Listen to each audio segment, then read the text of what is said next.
think most people are here now. I'm giving the closing talk for about 40 minutes, aiming to finish at 9 a.m. And at 9 a.m. we can have toilet break, or rather letting go time. And then at 9:15 I'll invite everybody back to give the standard metta meditation and then the final blessing for this retreat. So during this retreat I've taught many things, and like most of the retreats I don't exaggerate on this. You never plan a retreat what you're going to teach. It's very much tuning in to the people who are here and finding out roughly what the majority really want to listen to and how they want to be instructed, and with a little bit of humor, some deep stuff as well, but encouraging, inspiring, and also instructing as well. And hopefully that here you've found a lot of Dhamma, insights which make you calm, and also gone deeper into the calm states of mind and enjoyed the great peace. And in fact, as a monk for many years, just all of the teachings, yes, they're important, but I value the peace even more than the teachings. For me, the Dhamma, the teachings, the insights, they're all a means to the end, which is to be so peaceful and so still. That is where all the joy and the meaning comes from. So I know when I've been asked what's the meaning of life, and so I give many different answers. One of the answers which I give, which was important, I just reminded myself of it a few seconds ago, when somebody got their camera out and took a photo of me. I thought, what the heck are you doing that for? I'm not handsome, I'm not young. But for some reason, which is beyond me, when people want to take photos of me, that I will always smile at you. Because for me, that's one of the meanings of my life. To actually forget about what I want or what I need, but to actually to give other people happiness. So that's one of the things which you'll learn over here. It's not just about you, it's always about us. And to make people happy, even I think it's the stupidest thing in the world, but I will always do that. And I'll contribute and smile. So it's not about what I think is the right or what I think is wrong. You don't judge. Because sometimes if you're too intellectual, too much in your head, and you don't feel your heart, you actually really do disconnect with people. And you miss a lot of the importance of the Dhamma, of just simple kindness. And it's because understanding the meaning of life is actually not to be proud and demanding in nature, which is what I've been chanting every day. It is brainwashing to be not conceited, not to be easily satisfied. That means that you don't get so upset and angry at life. You don't demand so much. You're not such a control freak, wanting to have it this way and that way. You don't worry about, stop disturbing my meditation. No, you're very happy that somebody's actually in here and they're joining you in the cottage. Yeah, they do bang the doors, but that's the best they can do. At least they're here, and it gives me so much joy that a person's actually on the path to meditation. So instead of looking at all the things which are wrong, I always look at all the things which are right. It's a gratitude, and it's a kindness, and it's learning how to be with people. And it's also learning how to be with yourself, because as I mentioned in much of the meditation, all the hindrances are trying to escape from something or other. And all we're really trying to escape from is because of fear, of actually just of letting go of this thing which we take ourselves to be. Letting go of ourselves. I always notice that all fear is when you're about to lose something which you think is important to you. And that gives you fear. Losing your health, losing your freedom, losing, if you have I always remember this story, I haven't told it for a while, of this gentleman, Patrick, his name was. 32 years ago, he was one of the first, if not the first, Anagarika, the attendant at Bodhinyana Monastery, when we first went there. And he was what we call like a monastery hopper. So he would go from monastery to ashram, to any place which was remotely spiritual, spend a few months there, help out, and then get on his bike and go to another place throughout Australia. And his bike was an incredibly expensive Harley Davidson. It was the only possession he had which was of value. He didn't have a house or a home or bank accounts. He lived so simply. And he would just get a job here, do small errands there, and maybe have a bit of a pension. And that was his life, helping up Buddhist monasteries and temples. And he was, once after 3 or 4 months here, he got on his Harley and went over to Sydney or Melbourne, somewhere out east. And he wrote the amazing story that he went into some shopping centre, parked his bike, and went down to get his stuff. And when he came with his shopping bags, he found that someone had stolen his Harley.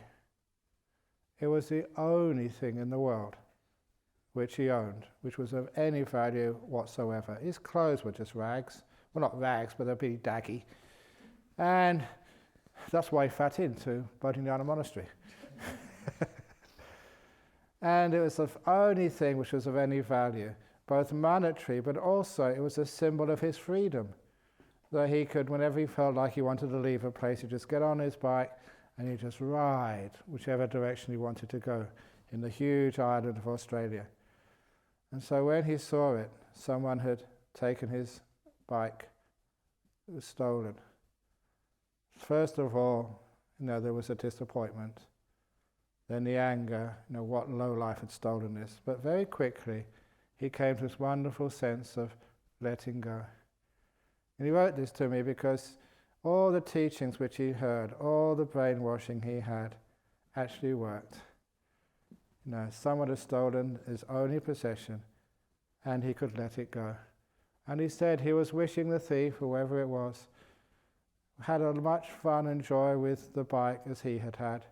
May he also enjoy it, riding down the roads of Australia.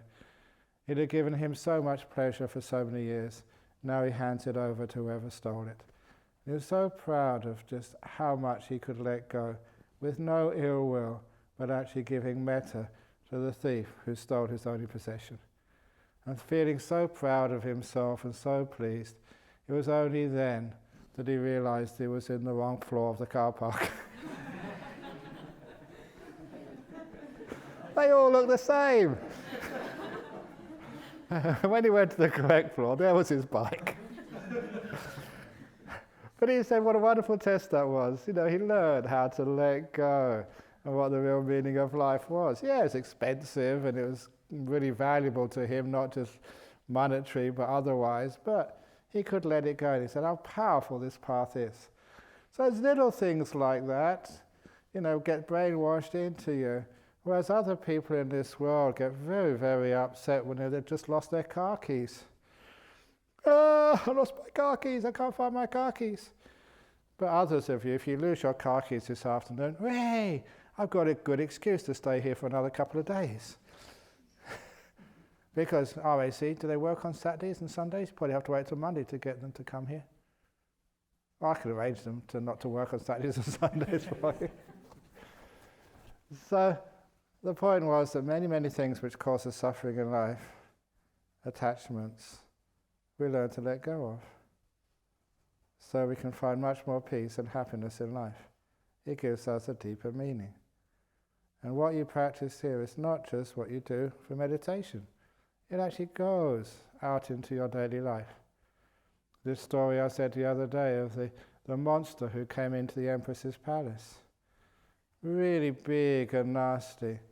You may have such a monster, we call them yakas in Buddhism, in your office waiting for you on Monday morning when you go to work. Big and angry. What have you been doing? I need your help. But even those yakas in the office, your boss, how do you deal with them? And it's wonderful stories of people who've learnt their meditation here and who go to work and get complete control over their bosses. What a wonderful thing to learn. And this was one of the stories, one of my favourite stories. It was Julie, she lives in Sydney. I'm going to Sydney tomorrow. Hopefully I might see her over there, one of the talks. Years and years and years ago, she was just starting off her business, fashion business, And she got a call or an email, I forget which, from a big company in London. She'd been trying to get a contract to distribute her designs, and now they were interested. Can you come as soon as possible to actually sign a contract? And this was like big money. This was actually the break she was looking for. But of course, there's problems. She had a small daughter called Holly. And she was, at that time, Holly was about 4 or 5 years of age, blonde hair, blue eyes, very pretty girl. And they had to abandon Holly for 3 or 4 days. She had a very, very supportive husband, David. But it's really tough for a mum to leave her child, but had to. So she got on the first available flight to London, and it's tough because she only had time just to check into a cheap hotel, shower, change, and go to the boardroom for the meeting with the CEO. And any one of you who's travelled that far knows just how tiring it is, especially don't have any chance for a rest, but straight to work. So she went into the boardroom, and it was very disappointing. The other board members were there, and they told her she'd wasted her time. They said, this is what she told me. They advised her, just go back and get the next flight to Sydney. There's no way our boss is going to sign any contract. He's in a bad mood. He's really upset and angry, shouting at everybody. But this little girl, Julie, probably what everyone would do. I've come this far. I'm not going to leave now. At least I can see the guy and explain my case. And they said, well, suit yourself. So that she sat in a corner of the boardroom, meditating, waiting for the CEO to come. And her meditation was this beautiful metta-meditation, loving kindness. And after about 10 or 15 minutes, the CEO came in to the boardroom and saw her. Who's that sitting there in my boardroom? What do you think she's doing? As I said, I enjoy this because I'm not allowed to raise my voice except when I'm playing around and acting. What does she think she's doing here? And he's really angry. Big red eyes like real yakkers. Steam coming out of his nostrils. And looked really frightening. But this little girl, Julie, she's obviously woken up out of her meditation. She stood up and just walked towards him. And because her meditation was just so peaceful and so kind, it was automatic. You can't plan things. And she looked him in the eye, and he was glaring at her, about to, rip her apart. And she just said to him, you have such beautiful blue eyes like my baby Holly back in Sydney. And that was the first time this CEO had heard, when he was shouting at someone, how beautiful his blue eyes were. It was totally unexpected. And this poor CEO didn't know what to do next. The word I use, he was discombobulated. And it's like all the fuses went off in his brain. He didn't know how to handle this one. And his face softened within a minute or two. And he smiled. He said, oh, really? I got beautiful blue eyes. She said it was such metta, such kindness. It melted this guy. And she had her contract signed in the next 5 minutes. And she was so happy, come all that way, got her stuff signed. So she went to go back to her hotel to take a rest, after a really long flight. But she couldn't get out of the boardroom, she told me. Because the CEO had left after signing the contract, but all the other directors, they surrounded her, like in a circle. And they said, we're not letting you go until you teach us how you did that. We've never seen anything like that before. And so she had to stay for half an hour now and teach them how to do meditation. There's a lovely true story about just how what you learn here is not just to get enlightened. It's not just to see nimittas and have a time of your life. It actually works in your daily life. You actually take it out there into the world. And it changes so, so, so much. Recently, what's really interested me about this type of meditation which is a very soft and kind and gentle meditation, but takes you very deep, is also just how one of the great side effects is great health. And I've seen so many occasions of this. One which comes to mind on one of these retreats, which was, we were holding it in North Perth before, in the Redemptorist monastery. They kept putting the prices up, which meant that we decided to build our own retreat centre to keep it, inexpensive for those who can't afford it. It was a huge amount of money we used to pay then, about $400, for the whole retreat, and it's much more austere than this place. You didn't have your own en suites. I remember those little rooms they had. When somebody turned the water on upstairs, it made the pipes rattle. So anyone who went to the toilet in the middle of the night, you'd wake up. So it was a very noisy place. But it's the only place we could have at the time. I remember many of you went to the North Perth retreats. And I remember just this one fellow came to check in. And I say many weird people come on these retreats, and present company accepted, of course. This guy appeared in a rubber face mask. Now this, North Perth is just outside Northbridge, and it's a nightclub district of Perth, so many weird people are around there. And I thought, what's a guy coming in a rubber face mask to a retreat for? And he explained that he had this really terrible eczema, this rash, psoriasis I think he called it, all over his body. And he told me about it. He lifted up his trousers as far as they could go. And there's this really terrible rash all over him. And he opened up his shirt, and there was a rash there as well. And he said, it's on my face, it's every square inch of my body, everywhere. And the reason I got this face mask on is to stop me scratching my skin.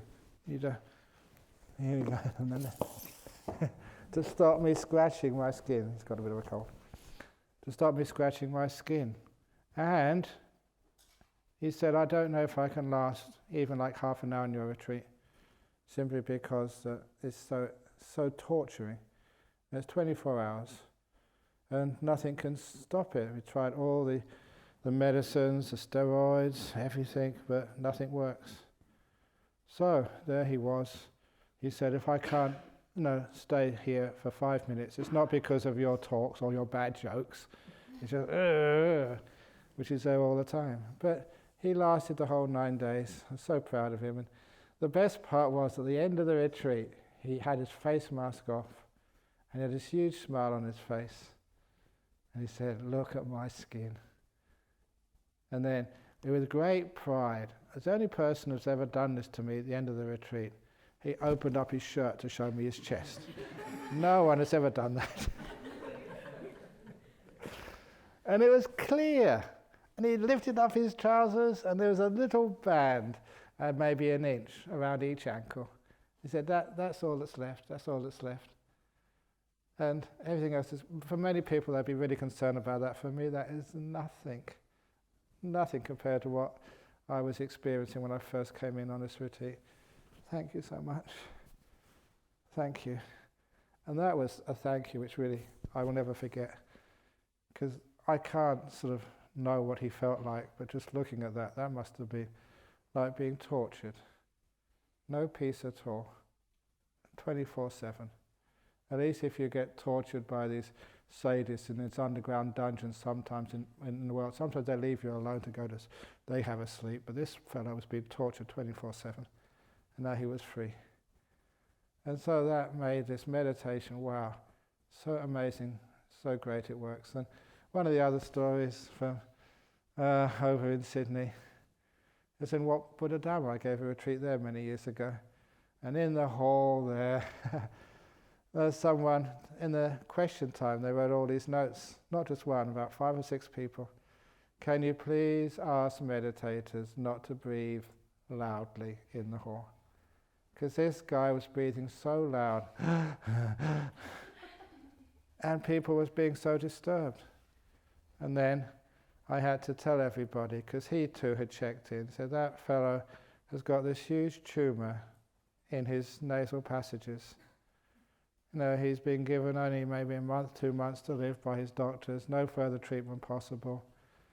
And he's only come here to try meditation. Who knows? It's what they call the last roll of the dice. Maybe it works or maybe it doesn't. And he's only breathing through his mouth like that because his big tumour up his nose is all blocked.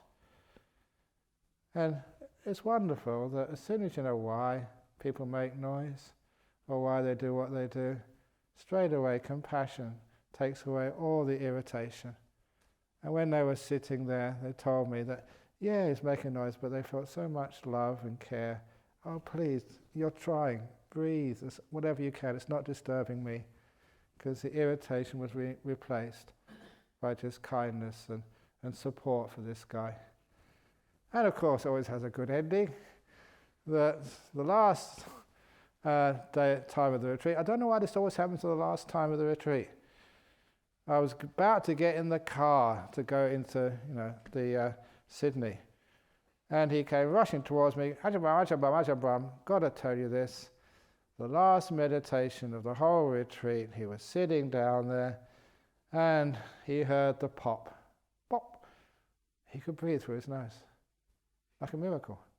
But only for 1 minute, and then it closed up again.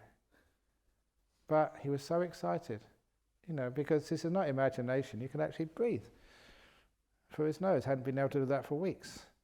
But it closed up again. And I really thought he'd left it too late. So I actually was a bit disappointed, but excited that something was happening.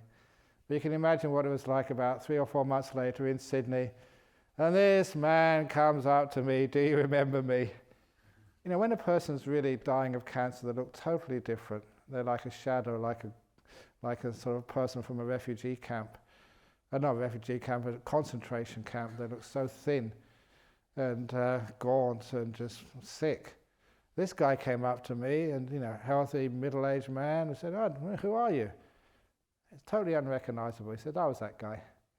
I carried on meditation like you taught me, and the tumor just vanished. Now I can breathe, I can live."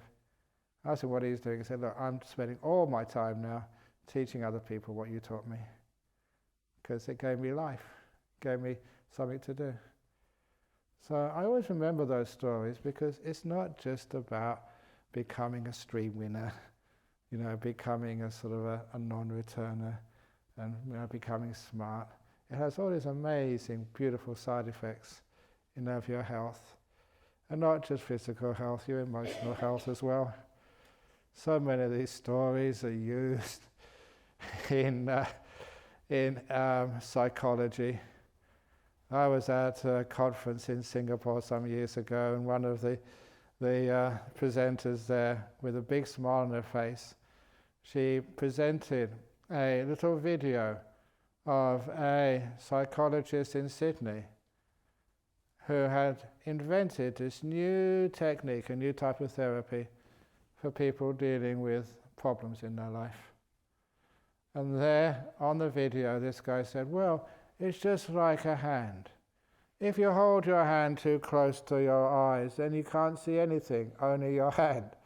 So my teaching is," said this therapist, "just put your hand at the end of the arm where it belongs. And then the problem hasn't got any smaller, but your perspective has changed. You can see other things as well as the hand."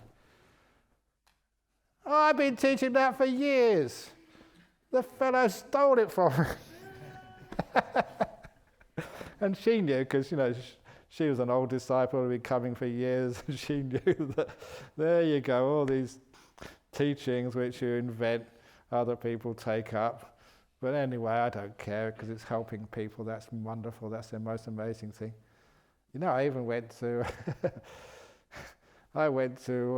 it was the I think it was a Songkran Festival. I think Songkran Festival, the Thai New Year.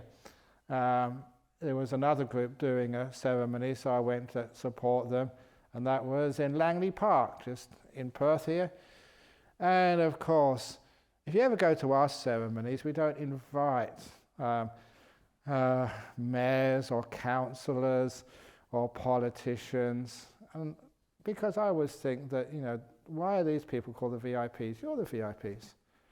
I feel really a bit embarrassed there. You invite these big shots who never go to the temple ever, but when they come, they get front seats, they give a speech, they haven't got a clue what's going on, they're not members. So I always like to keep our festivals, politician-free. You are the VIPs, because you support the place all the time, so why do you get these big shots? Anyway, so there was the local member for Perth. She just got voted out, Elena Evangelini or something, the local MP for Perth. So she had to give her speech. And I was sitting in the front row, VIP. A bit of a hypocrite.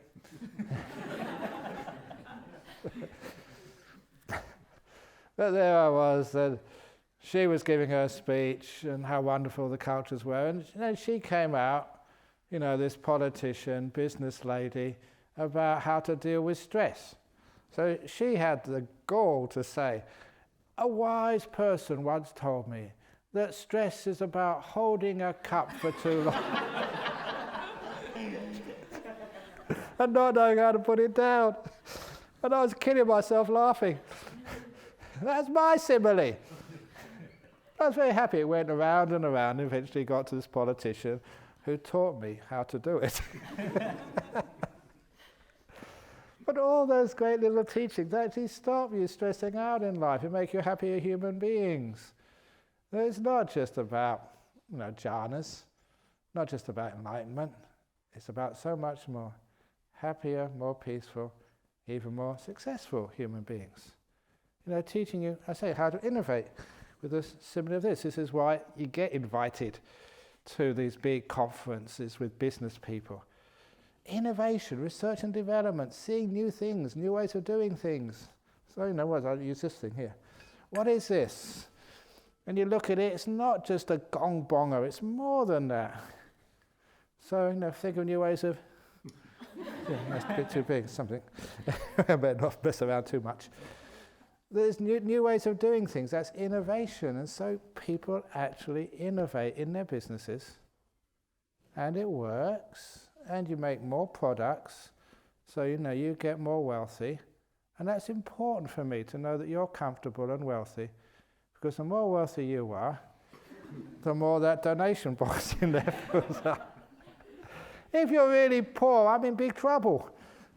So it's a win-win for everybody. But it actually works. So people are very happy to have new ways of looking at things, new ways of dealing with stuff, so that this meditation actually it goes into areas of your life you would never, ever suspect. Of course, you see all these schools these days doing mindfulness. It's just a euphemism for meditation. But we were teaching that here. It must have been about 30 years ago, because I remember going off to the school over in Roadystone School. There was this teacher there, year 6, Kerry, an Australian girl. She would come to our Armadale group, actually, around that area, south of the river group. She really got into the meditation, and she thought, why not teach the kids in her class? It had amazing effects. She started teaching the kids quiet time, she called it. Not mindfulness, not meditation, because there was a lot of Christians in that area, really quite strict Christians. And if they knew they were being taught something remotely connected to any other religion, they'd have just been looking to crucify somebody. So, well, maybe that's an exaggeration, but you know what I mean.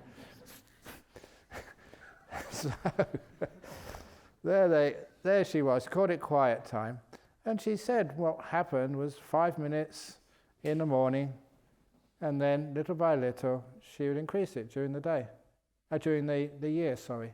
So they went to about 20 minutes by the end of the school year, grade 6s. And she said the amazing things were happening, that sometimes there was like an argument in the class, boys and girls. Someone got upset at each other and about to really start, really laying into each other, not physically, but with words. And then one of the person in the class would say, quiet time, please, miss. And so everyone in the class would just sit down quietly, be silent. And that would just totally stop any of this bad feelings. And the whole class became emotionally very supportive of one another.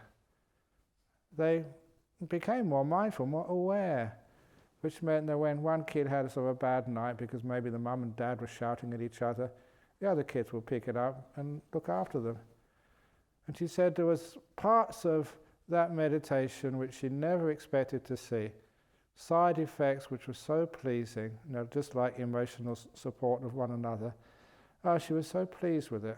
It was almost 30 years ago now.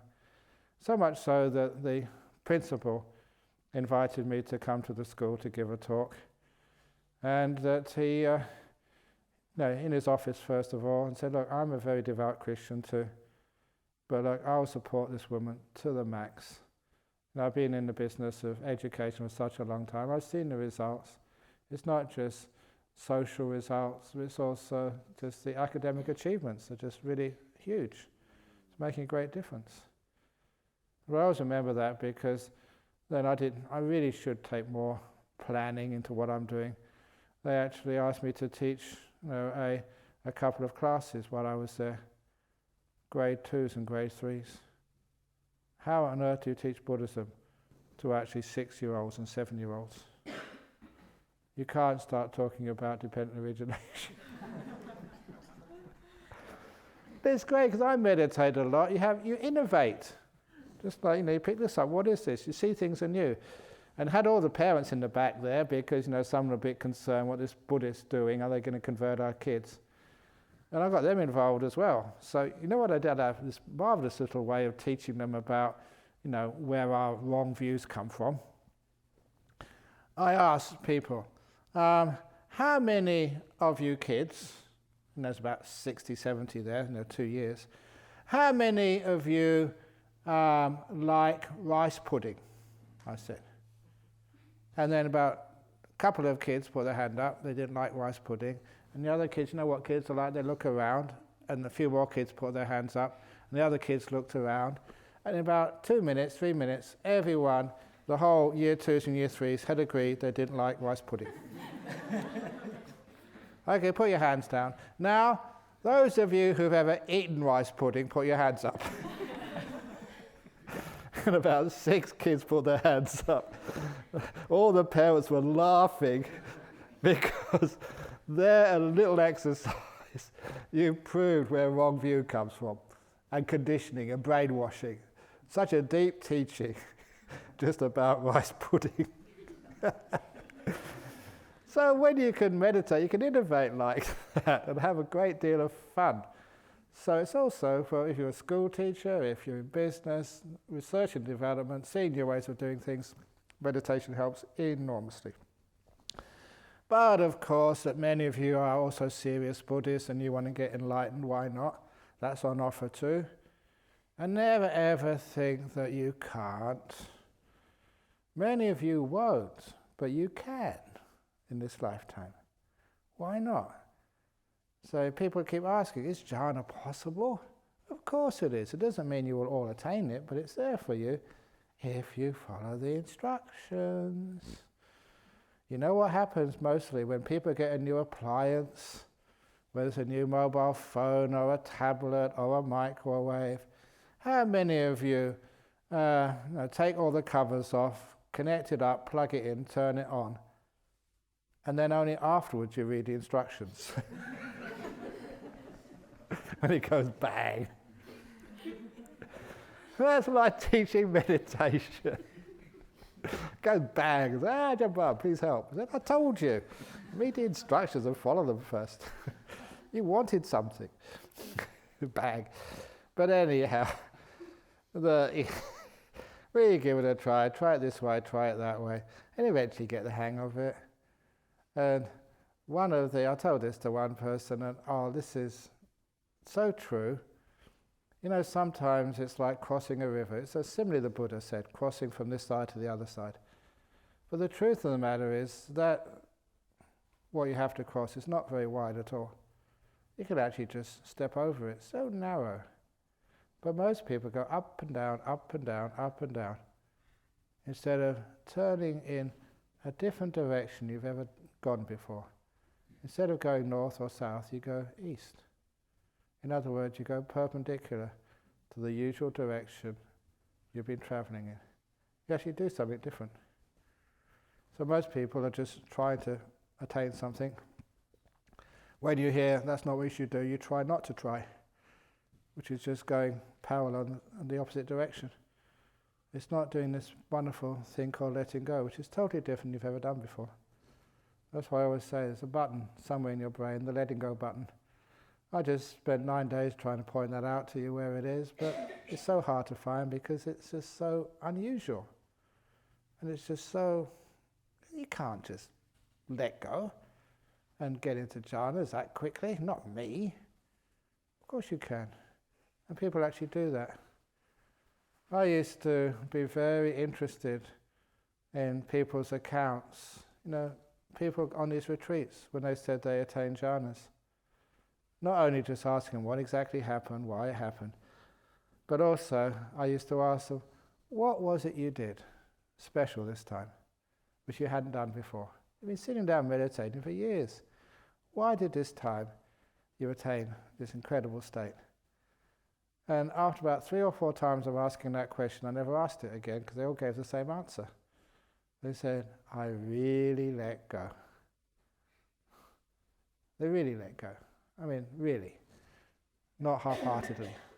Totally, full on, let go. And these things happened. And I'll share that with you because if you haven't got this yet, it's because you're still holding on to something. You haven't totally let go. Maybe 90%, 99%, 99.9%. There's always something there you haven't let go of yet. And that stops you. That's a barrier. So after a while, there comes a time, you just give up. This is enough. I'm just fed up with this. And you let go. And you stop meditating. And then you really are meditating. Then it happens. So it's an amazing little thing which occurs to people. And it could happen any time. So it doesn't matter if you think, oh, this is hopeless, I haven't got anywhere, and how many retreats have I been coming to, and oh. But then just could be before you leave this afternoon, it could be when you go home this evening, nothing to do, so might as well meditate. And then one day it happens, you just stop trying, stop doing stuff. And then it's very fast, you get into incredible deep states of mind. When you come out afterwards, you've got an idea what letting go is. Beautiful teachings of Buddhism. This is not an effort-based. If it was effort-based, many of you will give up. And I just haven't got that type of effort. I haven't got that willpower. I'm not really as strong in my body. So I can't put that type of energy or time in. But you don't have to. You have all these incredible stories in the time of the Buddha. All these people who got enlightened. Amazing people. Serial killers. There was crazy lady, Patachara, and she walked while the Buddha was giving a sermon, totally naked. Crazy, psychotic. And you know what happened? People said, and this happens sometimes, Thai ladies, sometimes, you're in the vihara and people come in just, really low skirts, or was it high skirts or low skirts? The top is low, the bottom is high. With their boobs showing. Say, go away, you'll corrupt the monks. Oh, come on, we've been there and done that. So, we just... But this lady, no clothes on at all. I remember actually remember Ajahn Kantipalo years ago. He was one of the first monks who came to Australia. And he was based over in the East Coast. And so they invited him for this festival, spiritual festival at Nimbin, the hippie capital of Australia. So he didn't know what he was getting into, but they got a tent for him to teach meditation. And these were all young men and young women. And most of them came in totally naked. They'd lost their attachment to clothes. And there this poor monk had to sit there, and all these young women there, nothing on at all. If that was in Thailand, well, if someone had taken a photograph of him, his reputation shot in Thailand. But anyways, no, keep out. But this, the Buddha, all the monks and the other people, get out, so you're not supposed to be naked when you come into a temple, you mustn't wear shoes when you go into the kitchen. But the Buddha said, come in. So he was so kind and open. It's more important the person has a chance to listen to the Dhamma. That's really most important. That is more important than anything else. So one of the monks took his robe off and wrapped it around the woman, and she became this amazing Bhikkhuni Arahat. When I first read the Teri Gata, the verses of enlightened nuns, you came across story after story after story that this nun had been meditating, getting nowhere, and then this teacher appeared, and in a few days this nun was fully enlightened.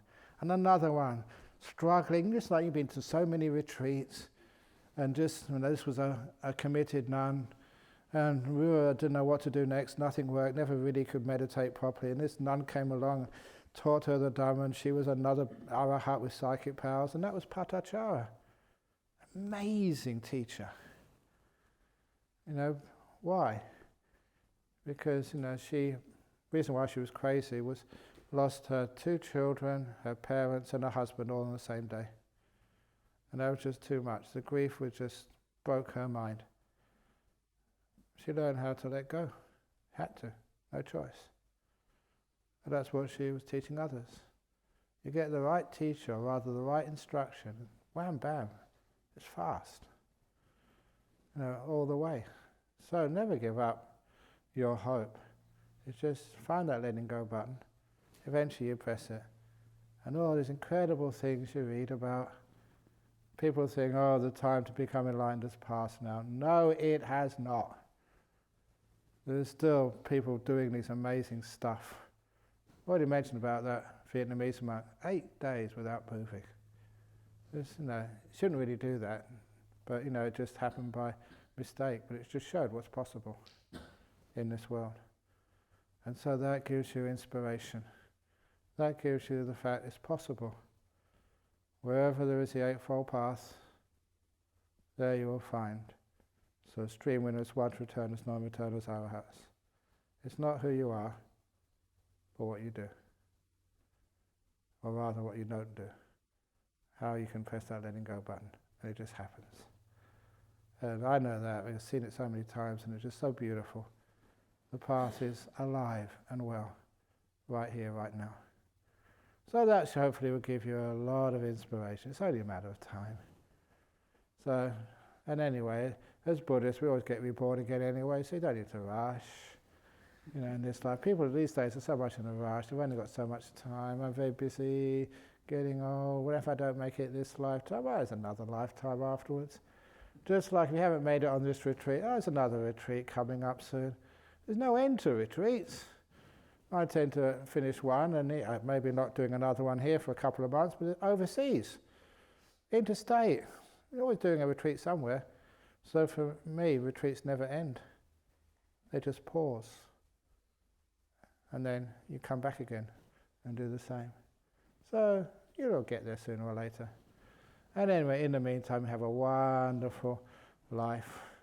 It just gets better and better. Even if you don't get jhanas, you don't get enlightenment, you get wiser, you get kinder. You're a much better person when you go home. Your husband, your wife appreciates you so much. You're so softer, so kinder, so much more sensitive.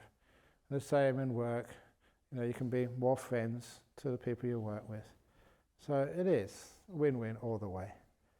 So hopefully you've had a wonderful time here, and you've learned so much, and actually you probably learned much more than you think you have.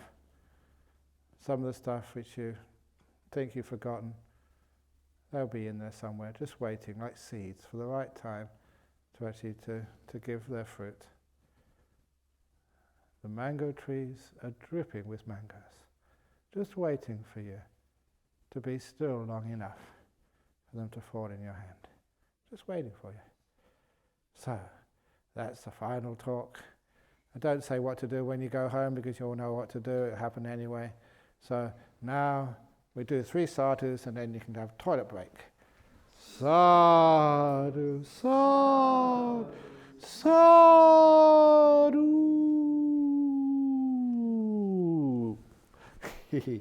Okay, so toilet break. Please come try and get back by another 10-15 minutes, and then we'll do the loving kindness just to end this part of the retreat.